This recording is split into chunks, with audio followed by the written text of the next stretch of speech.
Welcome, listeners, to Shoujo, the Shoujo anime podcast, where I, Sarah, show my good friend Joe Shoujo anime that's intended for girls to Joe. So Shoujo, the perfect name for the perfect podcast. No errors ever here. No technical issues. No, we didn't have technical issues this time, though. I know, thank God. I do love how we just will episode. Do not want to write down an opening. We're going to say a new thing every time. Okay, I don't know when. Okay, well, yeah. Well, yeah.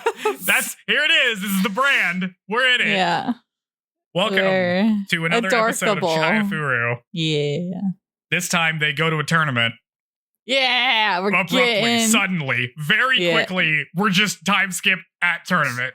Yeah, we gotta have the pressure cooker for character development. I guess so. Yeah. So, but first, what have you been up to, Joe, since last week? Since last week, I have been watching some anime. I've been watching Blue-Eyed Samurai, which is the Netflix show, because I have Netflix. Is it a show or a movie? It's a show. That's right. Oh. It's like, how is it? I don't know, like 8 like episodes a 3D or something. Art style. It is a 3D art style. I was not very hot on it at the beginning. It has picked up around episode like 4, 5, which, is good. It's also like 4 hours in, which is kind of a long time to pick up your episode. Yeah. Part of the problem I have with this, so like, okay, action movies, right? Or like martial arts movies, and you could tell when they're good because they have the loud sound effects that sound natural. The whoosh, all those kapow. No. What? Okay. Wait. Just nothing. Wait, what is this? What kind of movies are you watching? Where does the sound effects happen? Like Batman, pow, bam kind of thing? I don't know. What? Just like when they have like a sound to go with the punch, it's like very stock sound-esque, like unbelievable kind of slapstick comedy sounds. No, okay. I don't watch a lot of martial arts movies. Okay. Yeah, okay. What I was saying is that like you can tell they're good because they'll do like long, like wide shots, right? Where you could just kind of see everything happening, just like all in a row. And like the more Hollywood way of doing it, because a lot of the, actors can't do martial arts very well, is to have lots of cuts, like the Jason Bourne style, like the camera's shaking, we're cutting every like half second to something else to like indicate action without actually showing you do it. They do that style in this show, which baffles me. The camera is constantly moving in all of the the action sequences, and it like makes me dizzy and is hard to watch because it doesn't have the limitations. Yeah, because it's animated. So like, you don't have to worry about the actor not being able to do it because they're not real. You just make them do it, right? But the fact that they can't do that is like astounding. I am like baffled by how not engaged I am in any of the action scenes in this show that's about samurai action scenes.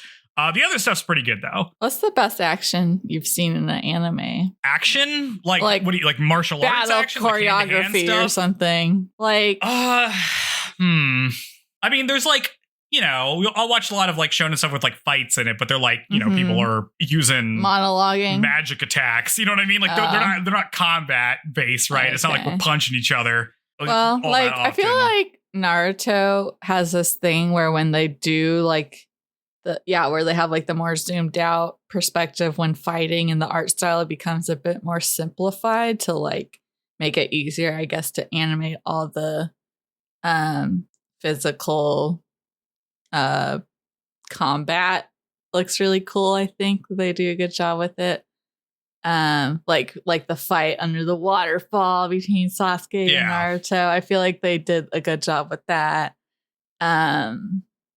And I don't, the thing with shonen is that there's action, but like it's always like interrupted by end of the episode, and then half the next episode is recapping that episode, and like, okay, I don't think that happens anymore. That's okay, the old thing. I don't watch new shonen really that much. You're watching like original run Dragon Ball Z. They clean that up in Kai. Like they have gotten away from doing that. Or you're watching One Piece, which airs week to week, so it has to mostly recap because coming up with an entire episode of animation every week is incredibly difficult. Well, they should just not do that. Yeah, they should just not do that. A sustainable pace. It's a disaster.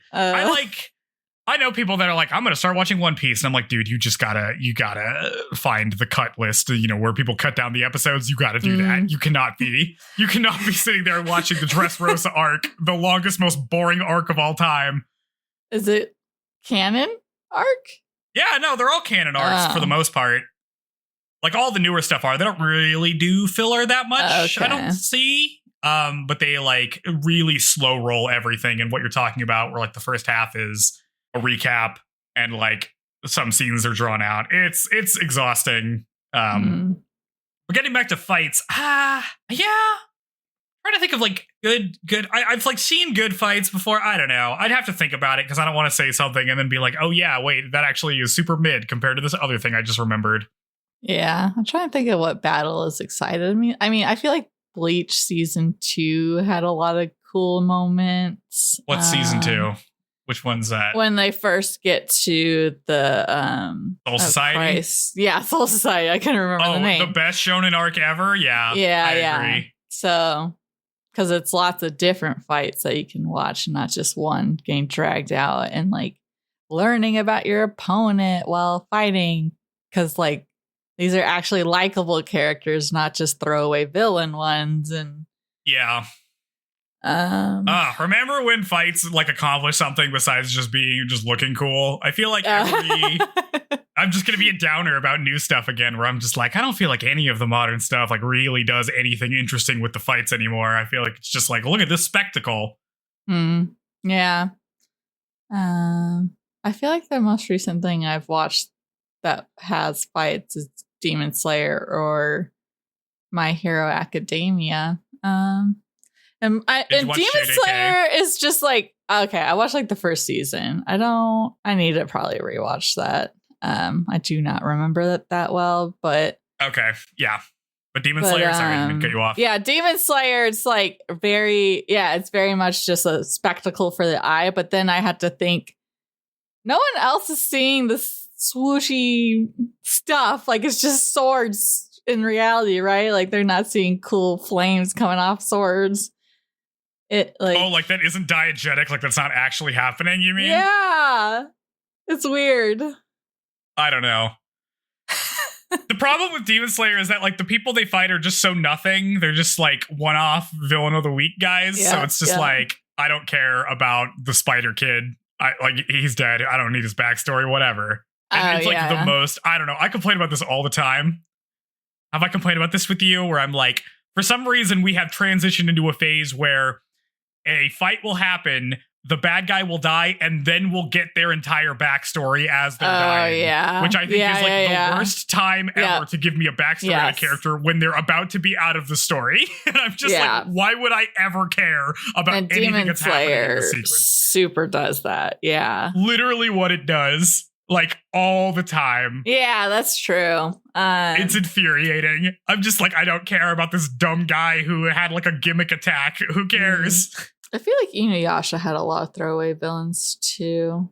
Oh yeah, dude. I tried to watch that with some friends recently, and it's like you just get into infinite spinning its wheels. Yeah, I never watched it in its entirety. I just have the manga. I feel like it's really hard to watch in its entirety.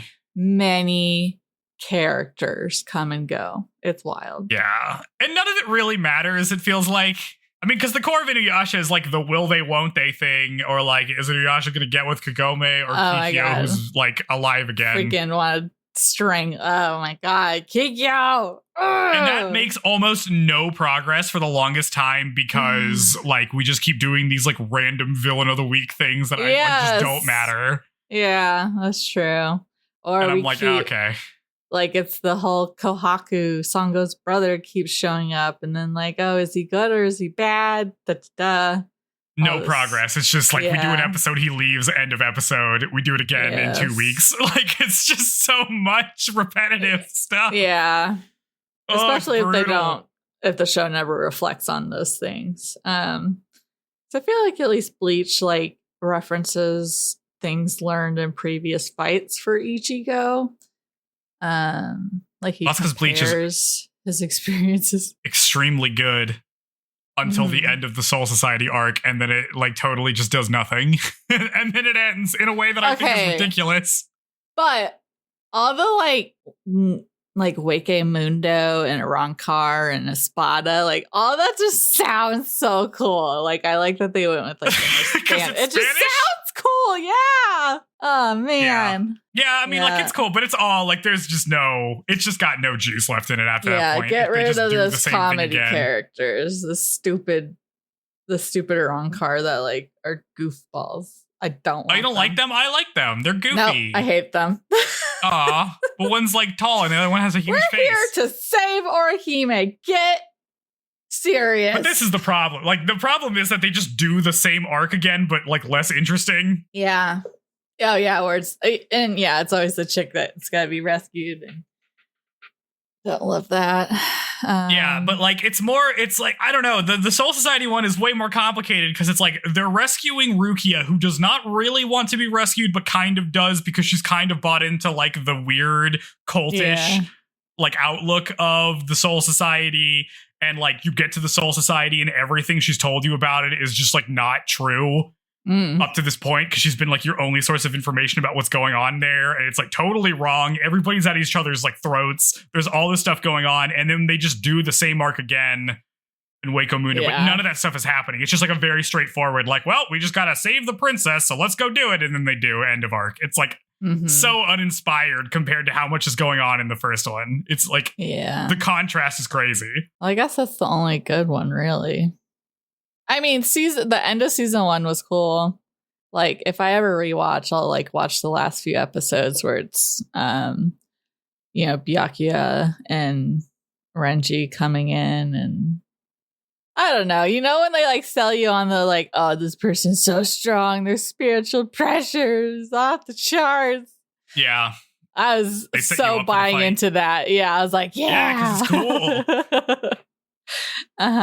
Who doesn't like a boss battle? Yeah, and then the whole reveal with his dad. I was like, this can't be real. This can't be reality. Has to be some that was weird. Hoax. There's a lot of weird stuff going on later on, but I still like hold up. Like everything up to the Soul Society, like the end of the Soul Society arc, incredible. Like top tier stuff. Up there. Anyways. So yeah, Blue-Eyed Samurai not reaching those heights, but it's fine. Okay. What about you, Sarah? What have you been doing? What have I been doing? Been replaying or continuing my Dark Urge playthrough of Baldur's Gate, and then finally, like stepped up and didn't leave Joe hanging out to dry with our campaign. So we played a little bit of that a couple days ago. And I feel like you hate the combat, and if it was just the like talkie stuff, it would be better. I don't hate the combat in Baldur's Gate 3. I think like this is just the way D&D works, which is like early game combat in D&D just sucks. Yeah, that's true. Because you're just constantly missing all the time. Your attacks never really land or do anything interesting. There's like very little I feel like you can actually innovate in it. Like most campaigns are like one shots that you play start you off at like level like 5 or something, because it's just literally not interesting at all. Because like we're level 3 in Baldur's Gate, you just can't do shit. It's like like you only have a 60% chance to hit. Yeah, you're just having to down potions all the time. It's like so monotonous that I'm just like, why would we even have to bother doing this? Yes. So I feel like that's the thing that, I played Divinity, right? It was the same thing with that. It'll get solved by the time we're level like 6 or 5 or something, but like early game just sucks. Was a game where they acknowledged that, where it's like you're all just a group of folks who are like very like have small training, but then like you're like, ah, shit, we gotta get it together, and like Shadowheart, what the hell, girl, get your eyes checked, and just a more aware storyline about that part of it. Like, man, that was so hard. Like, barely scraped through. I don't know, but it's also easier. like, because when I play by myself, I'll like have a podcast playing during combat. Because like it is very slow paced because of the turn based, and sometimes the AI takes forever for the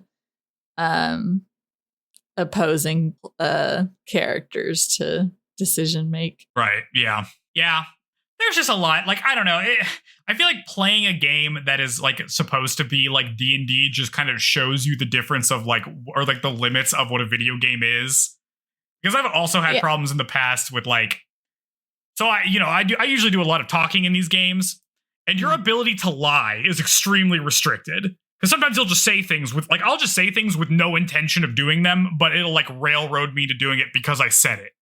Which is like not how I play, like not how I would role play a character where it's like, yeah, I'll just say stuff and then I'm not going to do it because I mean, come on, but I'll just tell them, I'm not going to tell them that. Mm-hmm. That's true. So you have to like having to declare your intentions all the time. I find also kind of grating just because like of like the type of character I like to play, but it's fine. Yeah. Well, it's also like because the D&D like combat restrictions, like if more games could take the good parts of it and apply it in a smoother like experience, that would be nice. I mean, because like KOTOR is based off D&D rules, but it's not as like apparent that that's the case. It's more like immersive in a lot of ways, I guess, as far as like it's not showing you deception and parentheses or whatever. You don't want to see like literal dice rolls, you mean? I feel like a more like gamified version of it, maybe. More leaning into the video game elements more than the board game ones. But like, I don't know. It's just that we don't see this depth of like story and characters in other games like this very often at all. So it's like, I'll play it for that because I've never played D&D, but like even since I was a teenager, I was playing these games based off D&D because it had the elements I do like, and also I feel like a lot of people are like, oh, I don't play D&D, I won't understand it, so they don't even try the game is another thing. Yeah, a lot of people get like really scared off by mechanics of it. Like, oh, there's just like so many stats I got to keep track of. And like, that is true. Mm-hmm. I mean, I think there's like definitely like variants and stuff. Like I've played other tabletop role-playing games that are like much more streamlined in terms of like what you do. Yeah. Which I think is generally better. I don't really like the complexity. Like when I play role-playing games, I do not give a shit about how much weight I'm holding or like how long it takes to get to a place. Like these are things that are annoying in real life and annoying in a video game or like in a game as well. But some people are really into that, right? Like their entire game's built around like inventory management, making sure that you like have supplies for certain things, that kind of stuff. So it's just kind of like it's just finding the version of the game that you want to play. Yeah, for sure. I have some more games I've actually played. Now that you mentioned video games. Yeah, let's hear it. I beat 2 games since last time we spoke. One of them is Slay the Princess, which is like a psychological horror-y visual novel kind of thing. I've seen that. It's like black and white and all that. Yes. Very cool art, very fascinating game. Lots of interesting things going on there. It's like you are given the task to slay the princess. Are you going to do it or not? And there's like a narrator that talks with you and you go through like scenarios of like, well, you could try this or you could do this. And then different things happen. And what you do the first time will influence how it goes forward in future iterations of it. And you're trying to like figure out, kind of what's going on. You're like exploring the space a little bit. There's like this kind of broader storyline that happens. It's very interesting. It's like very fun. I'm not like a completionist, so I'm not going to like see all the different endings, but there are like all the ways things can go. But there are a lot of ways things can go. So you could spend like a ton of time in this if you want. So that one was really fun.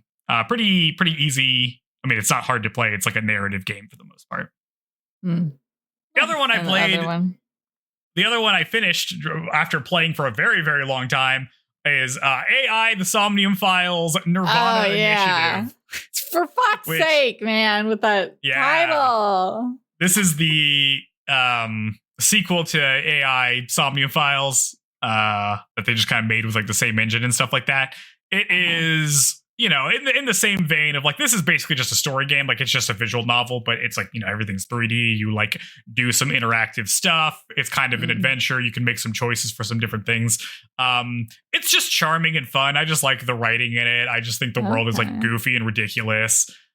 You play as a special agent in an organization called Abyss. No, in this one you play as Mizuki, the girl in this, because it's like a time skip. And but the first one you do. Okay. In the first one you play as the guy. Yeah, you play as Date in the first guy. And the first one, in this one you play as Mizuki. You have an AI assistant that's like an eyeball that like sits in your eye and like you talk to it. You do a thing called somniums where you go enter somebody's dreamscape to try to figure out information that they're either concealing or don't remember to help you solve the case. It's goofy, it's ridiculous. There's like a lot of stuff going on in it. It was a good time. I don't know. It's just fun. The concept reminds me of there's this game that like the gameplay was kind of confusing, but the concept was interesting, where like everyone basically is at the point where they have like some kind of tech ingrained in their heads, and that your like memories are stored there. And this chick like goes through the memories to learn things. And it's called Remember Me. Oh, okay. I played that. Okay. Yeah. You can like rewind it, right? Yeah. I never fully got into it, but it kind of reminds me of that. Yeah, that's like an action game. Yep. You're like running around and jumping on stuff and shooting things. Yeah. Yeah. When are you getting your VR headset? I don't know. I still don't know if it's worth it.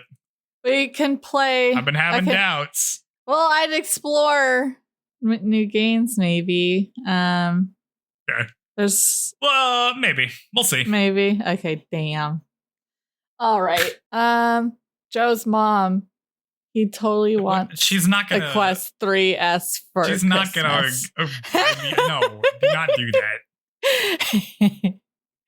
Anyway, let's go into the episode. Okay, yeah, let's do that. Let's stop coercing me into buying technology and go into the episode. Okay, fine. We'll start with a voice actor. The voice actress for Kana Oe is Ai Kayano. Have I done this one already? I haven't, right? Nope. Nope, I have not. She is the voice of Ryoko Sakaki in Food Wars. I've never seen Food Wars, but like the number of episodes was enormous, which makes me think that this is a character people know. Maybe she's the blonde chick. It's like pervy.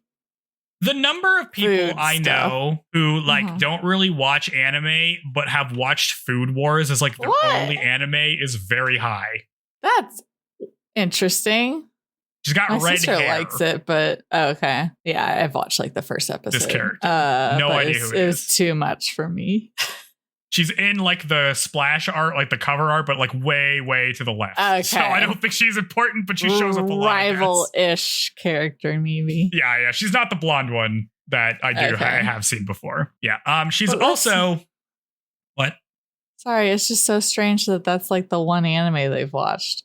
I don't know. Why? People like food. It's people like cooking. It's giving them such a distinct image that anime is like perverted too. Well, you know, are they just going to assume they're all like that? I mean, not entirely. Some of them really are. Not entirely inaccurate. I cannot get into Food Wars because I am not interested. I do not love food, and I do not like go crazy for food. Yeah. So like when you just have a montage of somebody making anime food, I'm like, that's not, first off, A, not real food. Second off, B, I don't care. It's like the worst show for me. Also, the framing. Okay, I'm not just going to complain about Food Wars. No. Also, the voice actress for Alice in Sword Art Online, who is the blonde one, who's like, I don't her name? Remember.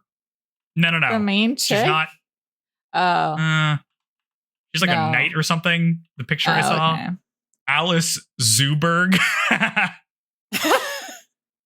Golden armor, something. I don't know. It's probably from a later season or something. I don't recognize her, but whatever. Also, Mikan Tsumiki and Danganronpa, if you ever played that, another series of visual novels.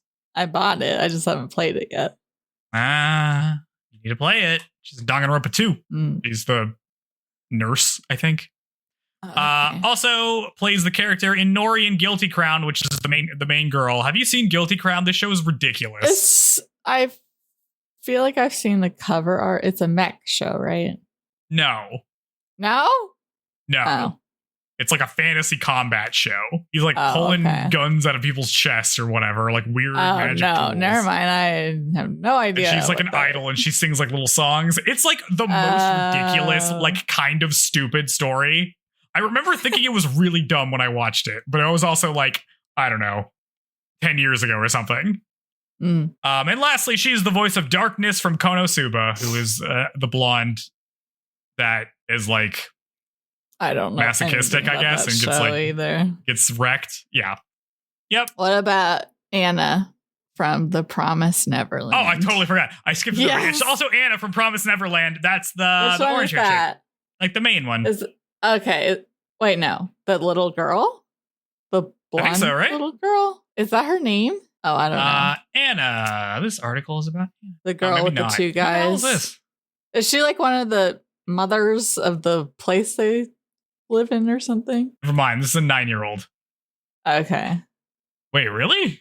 I haven't watched that in a while, but I heard this. I like searched Anna Promised Neverland and I just got a picture of the orange. Okay, yeah, she's got blonde hair. She's 9. Is she the I one thought I knew who this character was. I don't know. I barely remember Promised Neverland. Yeah, totally me honest neither. with you. I was just like, this is a bummer. She's got a scarf. I like the first season where it's like, can we do a breakout? That's good. And then the seasons keep going, and I heard season 2 is bad, and so have I. I'm really not interested in seeing what happens after you come out of that place, like where the season 1 ends. So, well, I could see it being like I'm imagining all this stuff, and then it doesn't live up to the expectation. Like it just seems like it's going to be a bummer. Why bother? Yes, yeah. It's creepy. Not everything needs a sequel. Anyway. So yeah, Anna, the blonde 9-year-old from Promised Neverland. Okay. Nice. All right.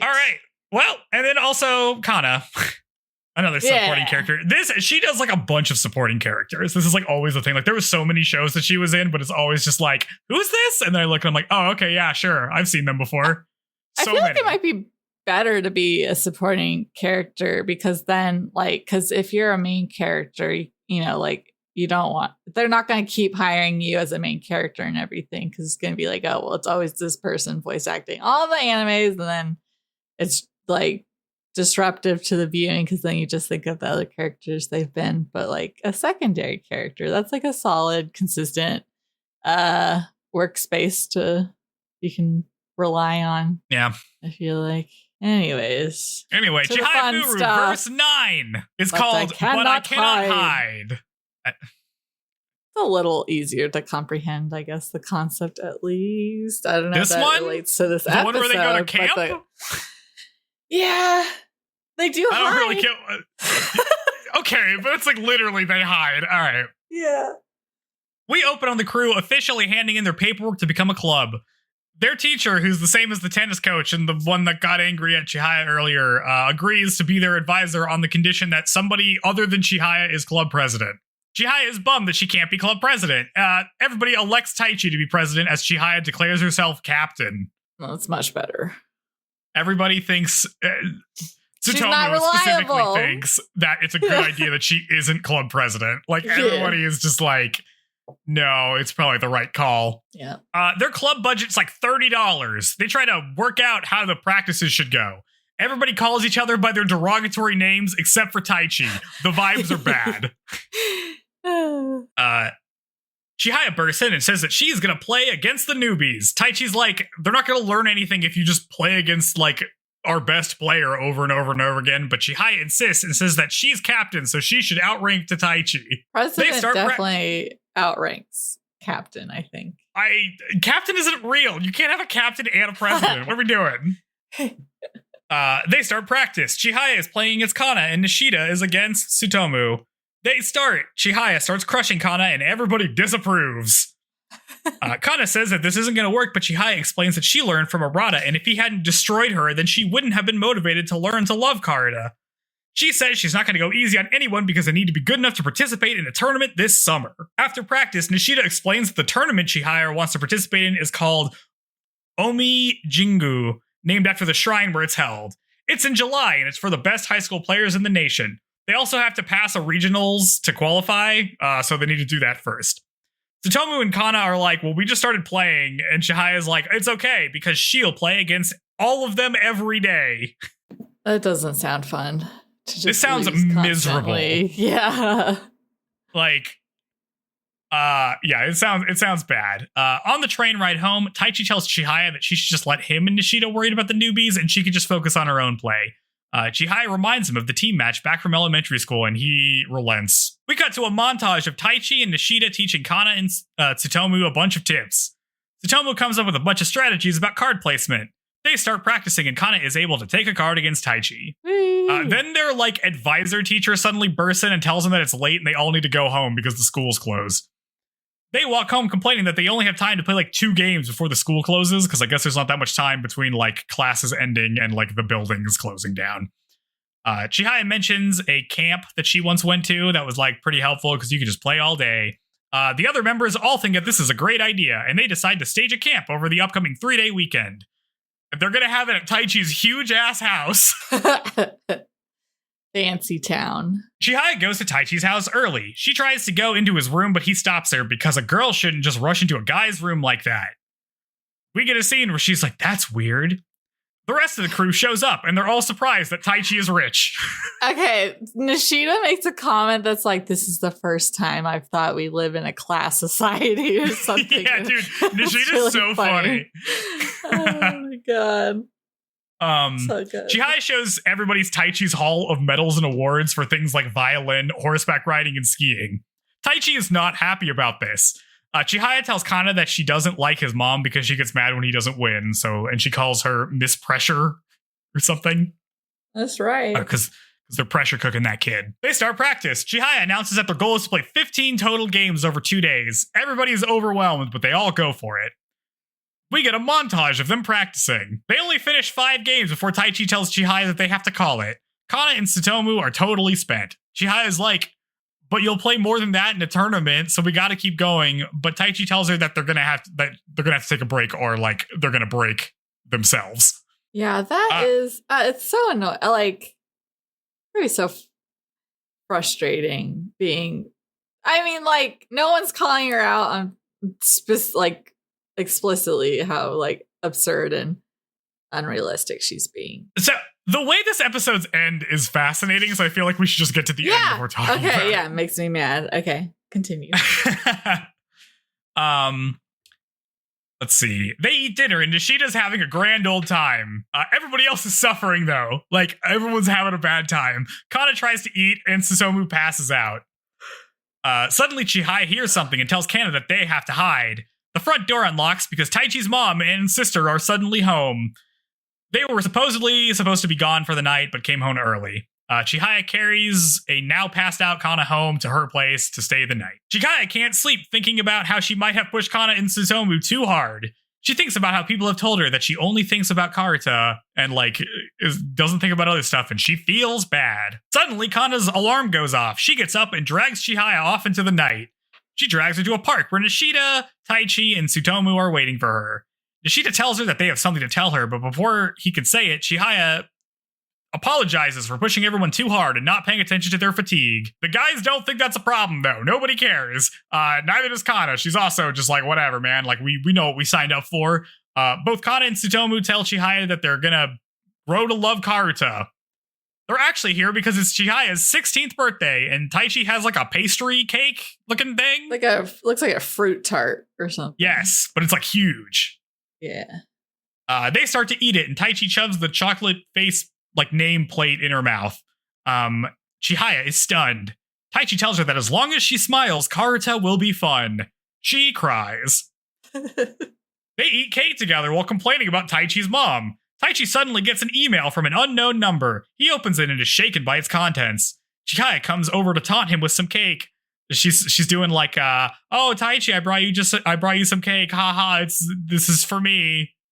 And she goes to eat it, but then he walks over and eats it off of her spoon in a moment that might have only been romantic for him. Yeah, 100%. Chihaya again is stunned. He tells her that he got an email and shoves the phone into her face. It's a message from Arata that says, Taichi, sorry about before. Tell Chihaya happy birthday from me. Chihaya is touched by his message and thinks that this is the best birthday ever. We pan up to a forlorn Taichi while the rest of the crew looks at shooting stars. End of episode. Okay. First off, okay, I don't know where to start. There's like the Taichi thing, and then there's the Chihaya's like being out of touch with humanity. Yeah. Do we want to start with Chihaya? Yeah. Okay. On one hand, I do like the idea that the Karuta Club is a place where she can be herself, right? Because she's like, oh, I'm like messing it up. I'm like messing up all my human interactions again by being way too into Karuta, and everyone's gonna like push me away like they always do. And the fact that it ends with everyone being like, no, you can like everybody's fine with it. It's cool. We're all here for you. You know, this is like a place where you fit in as you've lived your life in a place where you haven't fit in. Here's a big cake for your birthday. I think that's very sweet and very good. Yes. I don't really understand how that happened. Well, like, you can't just let her get away with this. Like, she was finally feeling a little regretful about it, and then you just totally blow that out of the water, and now she's not going to worry about it at all. And I'm like, I feel like she should be a little considerate towards others, you know? But they basically just gave her the green flag to keep on being too much. Yeah, I mean, she's not being like rude about it. It's just like you're slotting too much stuff up, right? And I feel like this is what is like the role that Chihaya and Taichi are playing in the club is interesting because he is basically having to like rein her in, right? Yes. In a way that it's like, it's not bad that she's kind of going too hard. Like everyone's like, oh, that like gives us motivation to do it, which I think is probably true. But like there is an awareness. It is shocking to me how like Tsutomu and Kana are like, oh no, this is great. I love being pushed to the brink of exhaustion over this game I just heard about. Like, I don't understand what these people like about Karuta. I feel like I feel like they're just gonna get so down on losing that they're not gonna, like, you need the little wins to like build your confidence doing this thing rather than just getting demolished every time. And I feel like Chihaya like has this idea of how she wants the club to go and all this, but none of the things she's doing are contributing to that vision. Taichi then has to go and be the one to do these things to make her stuff happen for her, which is kind of frustrating. Yeah, well, the other thing I think is interesting is that like the framing, like Chihaya's motivation for getting better at Karuta was basically frustration at losing, right? Like that's, I mean, because she's just like, oh, I played against Arata who was like amazing, and that like made me frustrated enough to get really good at this game and like figure out what I like about it, right? Which is like a real motivation for doing things, like you're wanting to get better because you don't like losing. But that's also kind of presented as the only motivation somebody can have, right? Because again, with last episodes where we recruited Tsutomu and Nishida, they hate losing. Taichi hates losing. Everybody hates losing. And that seems to be like the only motivation that is presented for playing this game, which I think is interesting, especially because like Kana is interested in that. And I don't think I get no competitive feeling from her particularly. Yeah, I think like, well, Chihaya is only like this, like where Karuta is everything, because that's just her default way to be, because that's how she was before she even met Karuta. And so like she doesn't have, I feel like she can only have, she's like a one trick pony, and like with that all of her like unlimited energy goes into it, which is just the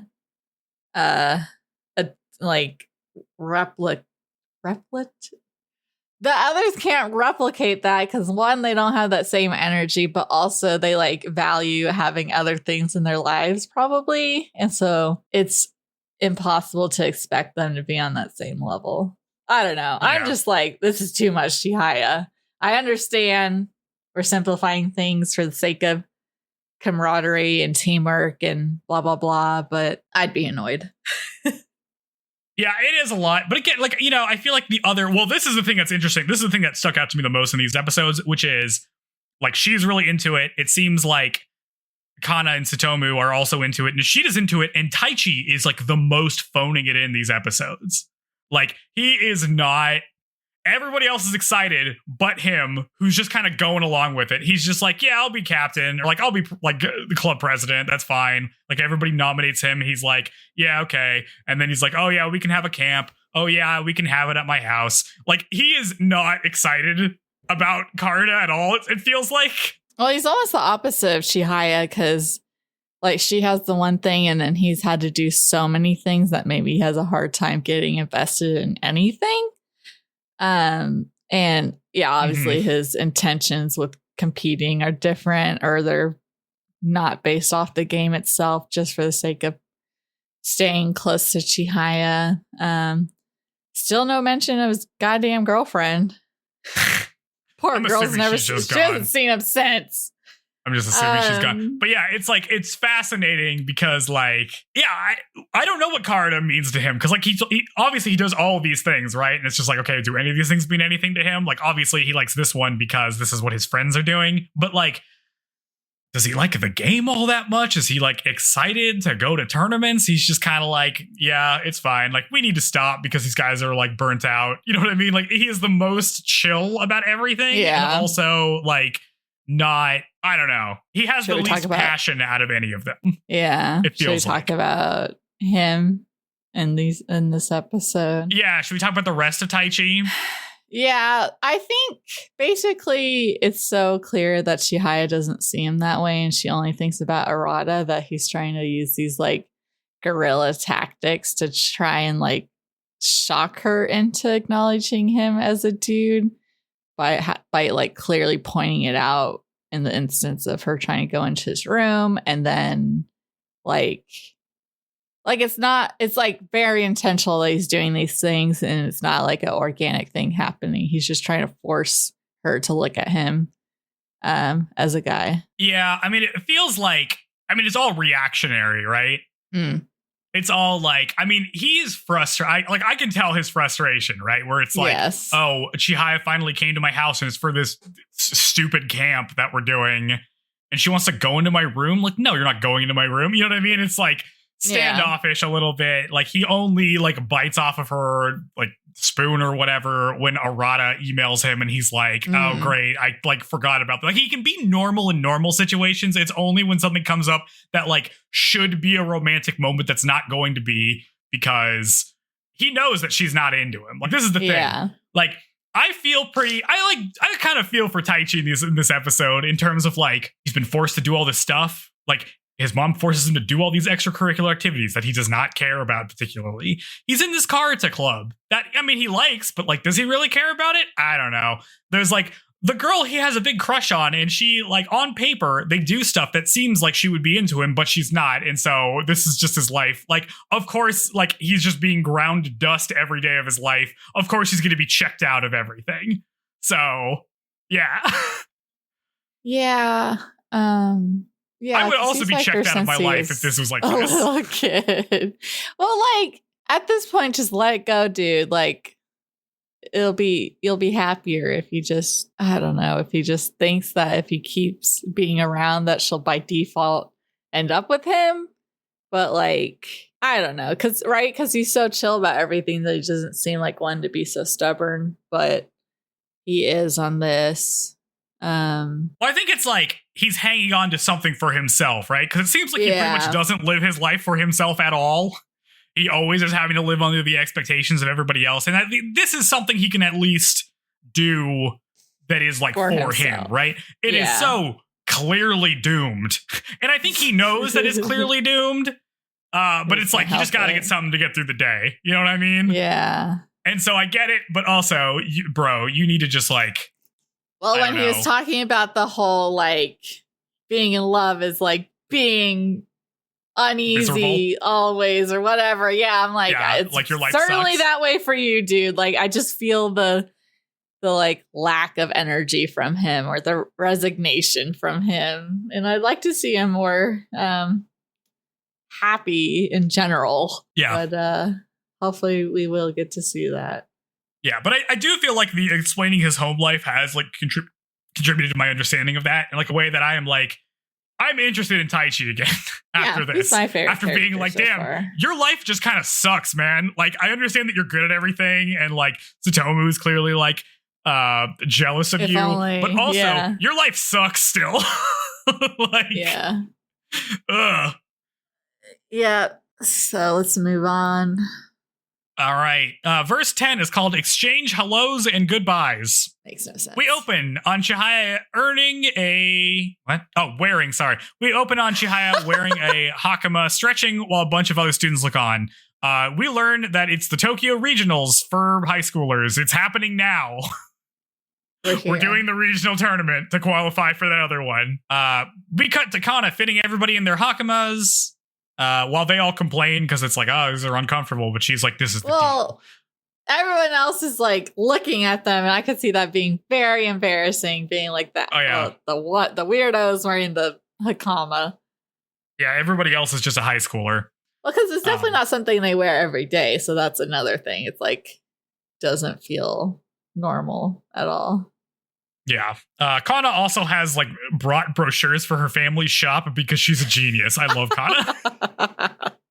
This is a marketing opportunity. Chihaya is overwhelmed to be surrounded by so many karuta players. She tells Taichi that she needs to text Arata about it, and Taichi's like, you sure do text Arata a lot now since your birthday. Like, what's he got to say? And she's like, oh yeah, he ignores all of my text messages. He's never responded to me. So embarrassing. Which is insane. So cringe. It's cringe. I just like, now I am like so engulfed in like anytime Taichi hears about something, he's just like letting out like the biggest cigarette drag of all time in terms of like, oh, the girl I have a crush on is like way too into this guy who does not care. Cool. Yeah. Oh man, that's gotta be so annoying. Like she's putting so much energy into it's like it's kind of like they're both putting energy into something that's not being reciprocated, and so it's probably frustrating for him to see like, oh, she could be putting that energy into me, but she's wasting it on someone who doesn't appreciate it. Or like pretty much anybody else. It's gotta be fucking Arata. Taichi says he understands because both him and Arata feel like Chihaya belongs to them, which is when he lost a bunch of points for me by saying that. Yeah, don't love that. Taichi, my man. You cannot be claiming like holds on other people. Then he stops some people from taking pictures of them and walks off. While Chihaya thinks he's been acting differently lately because wow, gotta pass the perception check sometime. Suddenly, some guy starts taunting her. What? All the girls are swooning. Oh yeah. They think he's hot. Suddenly, some guy starts taunting her. She turns to see it's Retro from the Karuta Society from back in the flashback. He is that one guy they played that one time. His school is good, and 2 of their members are Class A. Chihaya tells him that they're gonna beat them and rushes off, thinking about how only one team can win the tournament, so like it needs to be them. But that means they're gonna have to beat Retro's team. Chihaya goes to get comfort from Kana, who scolds her for not wearing her hakama elegantly. She calms down. The tournament starts. Each team needs to win 3 of 5 matches.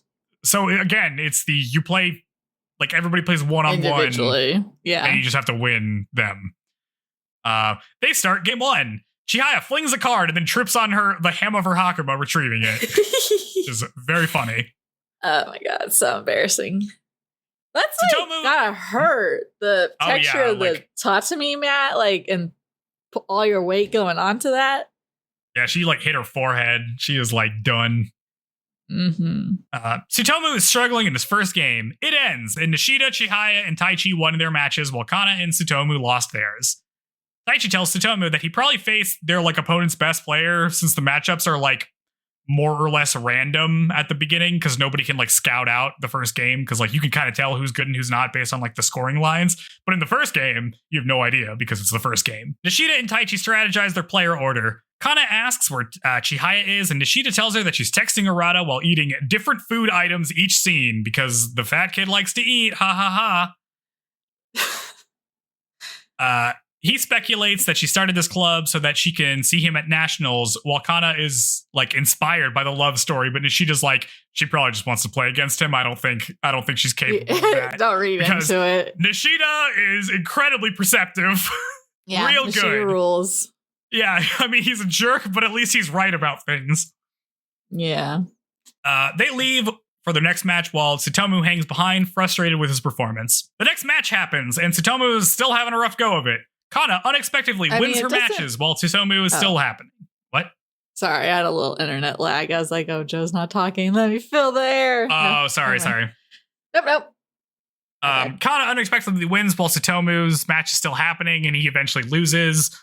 Their team wins 4-1. I guess I should explain this. So everybody plays the same match basically, but like, you can organize your cards however you want. But that means that some people's matches will end early because if you clear your whole side, then the game ends. So like one person can win and then there's like, 5 or 10 more rounds just based off of how much they won by. So closer games last longer. I'm just saying this because throughout this tournament, people are going to finish earlier and there's going to be down to like one person. Yeah. Let's see. They eat lunch and the team is in high spirits, except for Tsutomu, who's not. Nishida notes that their next opponent has one really strong player, so they should match him up against Tsutomu so the rest can stand a chance. Fucked. That's fucked. I mean, right in front of him. Yeah, I know. He is, again, Nishida is a jerk, but he is right. Oh, so discouraging. Disheartening. Tsutomu has been silent this whole time. He asks if he can go home since they don't really need him. They're like, you can't leave. And he snaps at them saying that they can just replace him and Kana with whoever. Like, obviously it doesn't matter. You got like the three of you will just win everything. He's just like a fifth person here. Chihaya says that's not true, but Tsutomu accuses her of just wanting to get to nationals to meet somebody anyway because that's all she cared about. He starts to walk off and Taichi tells him that he'll let him skip the next match, but he needs to be there for the finals.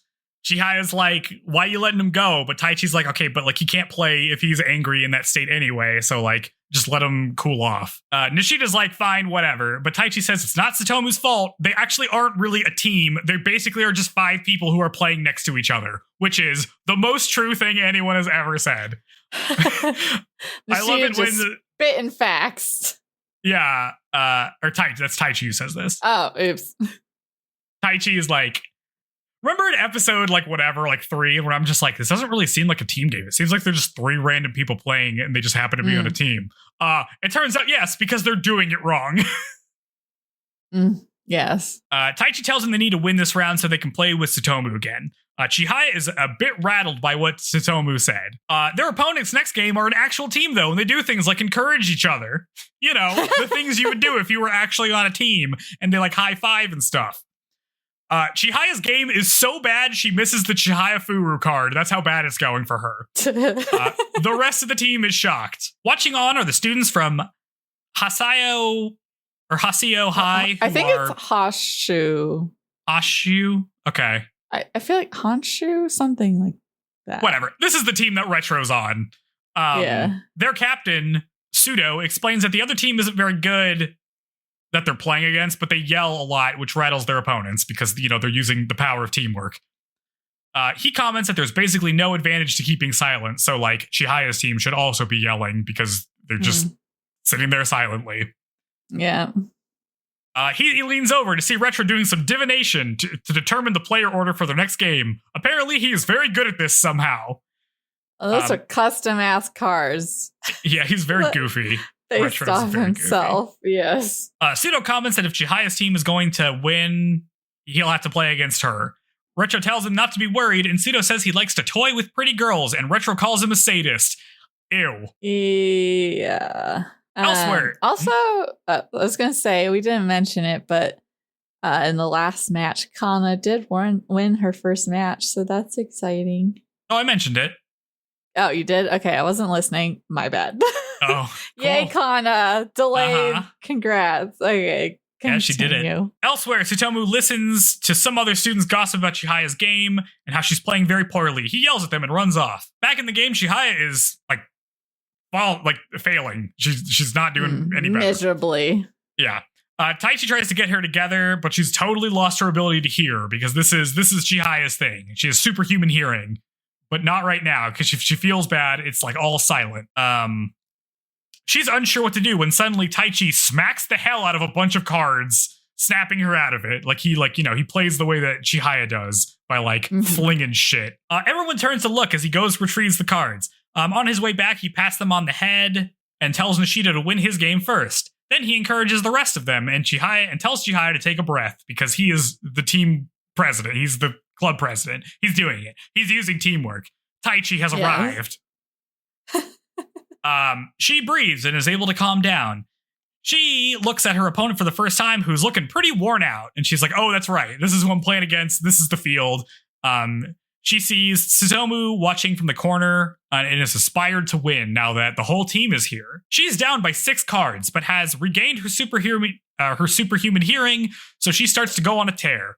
Nishida and Taichi win their game, and Kana loses hers, so it's down to Chihaya. She wins 7 cards in a row, and it comes down to the final card. Tsutomu yells out to Chihaya to win, and she does. The game ends, and Chihaya immediately passes out. Kana runs out to chase out Tsutomu and scolds him for not wearing his hakama properly. She tells him that everyone here has been playing for a while, so it's not their fault if they can't win because they're new players. Tsutomu finally congratulates her on her first win, as the rest of the team comes out carrying a passed out Chihaya. Tsutomu apologizes and they all make up, and they get pumped for the next match as we cut to credits. Finally thinking like a team. Yeah. Boy, it sure would suck if you, learned a game and played a bunch of hours of it where you just got destroyed for several hours and then you went to a tournament and then you lost every game. That would suck. That would, big time. And all your teammates are just we should just let you lose, actually. We should strategically let you lose. No, it's so awful. Well, because they don't necessarily know what the player lineup is going to be from the other team. Because it doesn't have to be the same every round. So that's why Retro is trying to divinate or predict what their team. Well, because he thinks the other team is going to win and that Chihaya's team is going to lose. So he's trying to guess who they'll place where so that they can then place strategically. So, but it seems like such a gamble to try and guess where their best player is going to be. Yeah. I mean, and also it seems like Retro's team is big enough that not everybody plays every time. It's people can take breaks. Yeah. The team captain isn't playing, even though their team is playing this round. Mm-hmm. But Chihaya's team is only 5 people, so they all have to play every time. Yeah. So that's interesting. That stamina. Yeah. Yeah. So Tsutomu's going through it. That kind of makes sense. This would suck. I feel like this would be a bad time. For sure. So now, I feel like, right, the top team goes to nationals or regionals or whatever it is from the Tokyo division, but surely the second place team comes in as an alternate in case there's a scandal and it turns out that the winning team was on steroids or something. I guess, yeah, I don't know. Oh man. But one team making it seems tough, especially because Tokyo is a huge district, so they probably have so many more competitors than a smaller one. Yeah. Where the competition pool is small. Quite true. But yeah. And then because this is team matches, but at one point, I don't know for this one or at some point there'll be tournaments where there's team and individual tournaments. And I don't remember if they do both or if they alternate. Yeah. But well, I mean, we saw them play in the flashback, where all of them are playing in the same game as opposed to each playing an individual game. Yes. So I don't know if there's different versions. Yeah. Well, I don't think I'm guessing the one where you all play off the same field is not one that's used in official matches. Just more for fun. Right. But is that doubles? Yeah. You know what I mean? Something like that. I was at last night at my sister had a Christmas party, and one of the girls there was from Japan, and she's only been living in the US for a little bit, but I asked her if she played karuta, and she's like, yeah, it's more a thing my family did as a tradition on New Year's, but not a regular thing we ever did. So more of just a novelty than playing Monopoly. So. Yeah. So I thought that was interesting. Yeah. So the tournament. Yep, they do the tournament. It goes bad. Tsutomu has a bad time. He gets over it. I feel like this is pretty good. This is pretty good standard, new player stuff. I would also get frustrated, but he needs a better outlet for getting frustrated than just by yelling at everybody. But then again, they're not a team. Taichi, again, correctly diagnoses their problem, which is they really are just 5 people playing this game. They are not acting like a team. They don't do anything like a team. Mm-hmm. Taichi pulling his weight, especially for like, always. Again, not seeming that interested in like, he's not seeming like motivated. And I mean, he's not unmotivated, but he's not excited about any of this stuff. But at least like for someone who's not as interested and also didn't want to be coordinating all this, he's like stepping up because it's like what's best for everyone, which is nice. Like he has compassion for others, which is refreshing in comparison to Chihaya. Yeah, it turns out Taichi is the most reliable out of all of them. Yes. Yeah. So who's your favorite character now? I mean, I guess it's Taichi at this point. Yeah, I guess Taichi, Nishida, and then Chihaya.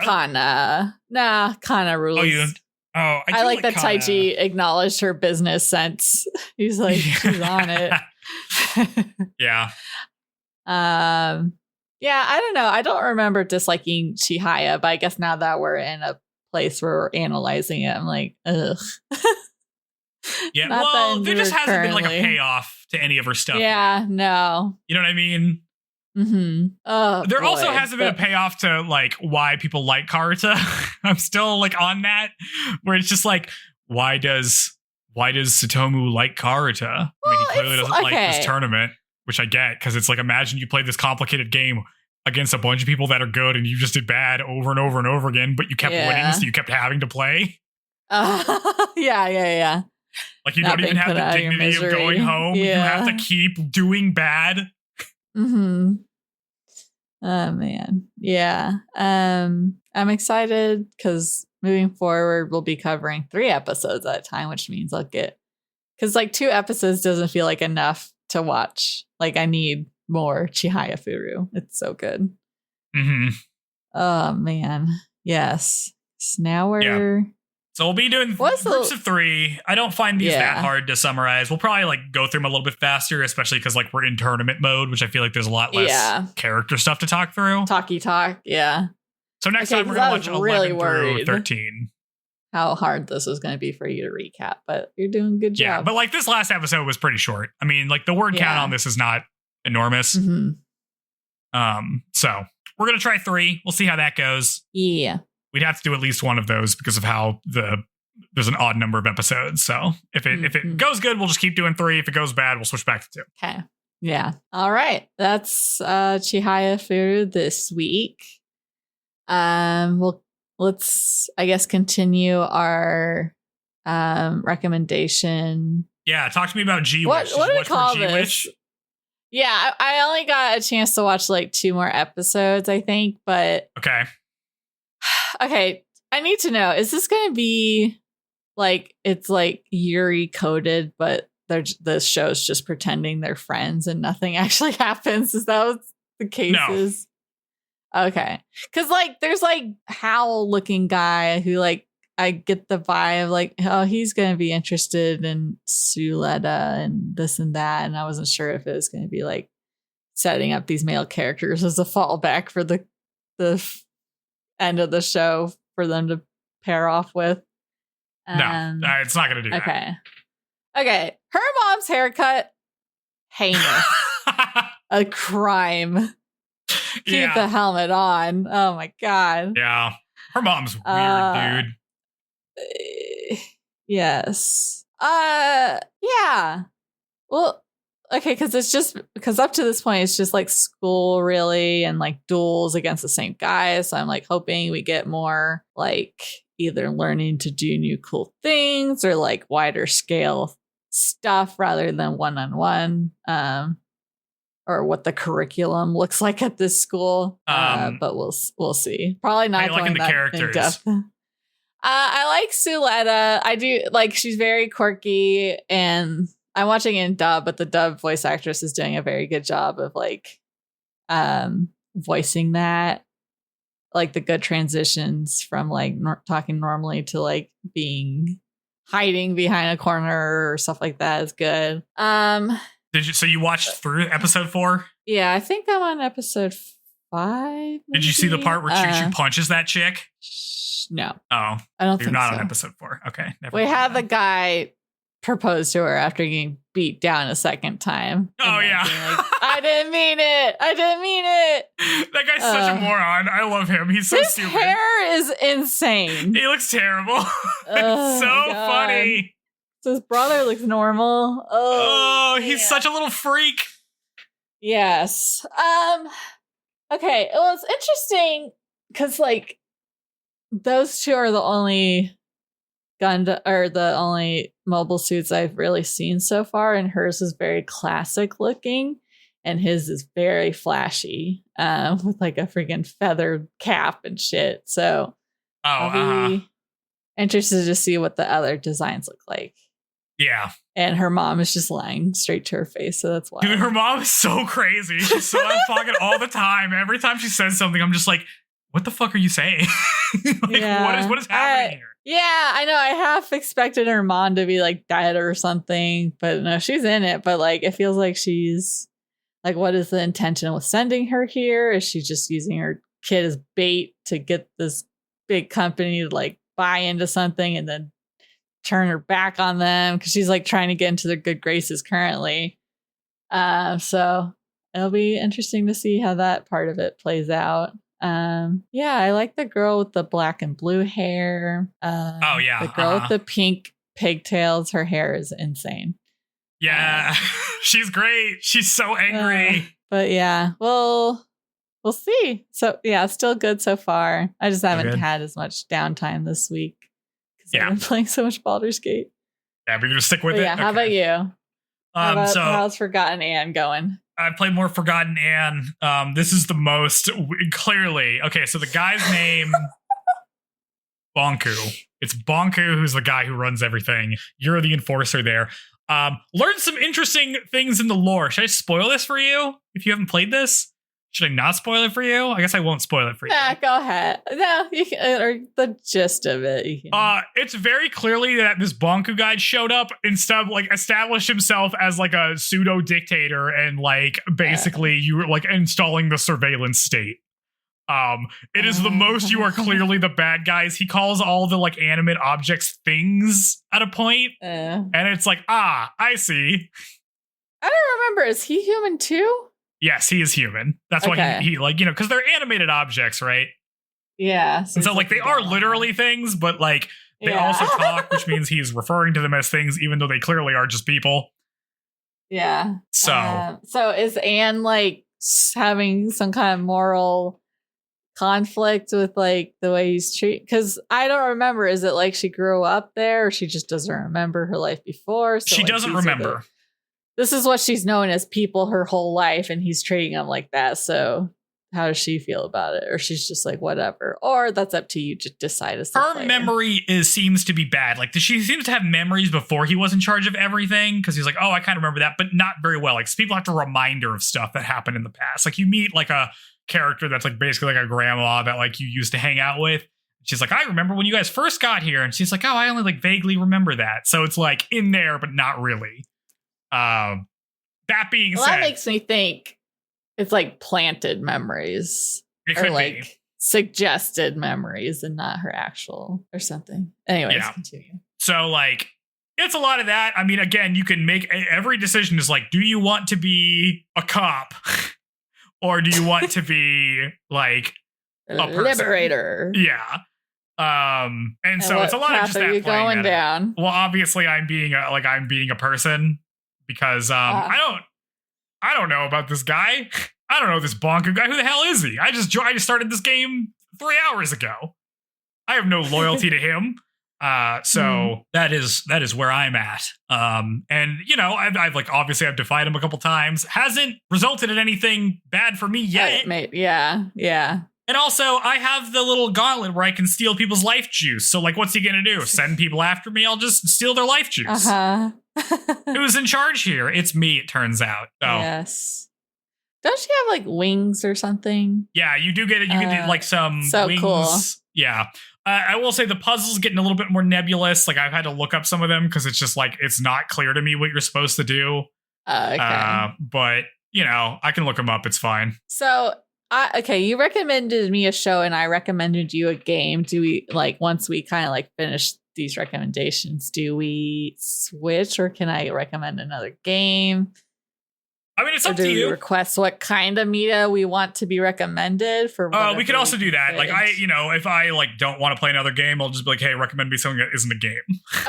Okay. Yeah, let's do that. That seems to be the best way to do it. Yeah. Okay, cool. Playing through that. We're both making a little bit of progress. Haven't given up yet. Let's see. As the year comes to an end, if you guys want to give us a holiday gift, you should totally, for realsies, cue Joe. Oh, you're not going to say it? I thought you were doing it.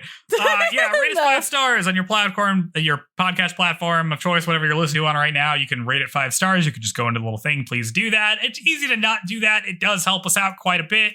We are a new show. We're trying to gain some notoriety. And an easy way to do that is to let people know that you think it's good.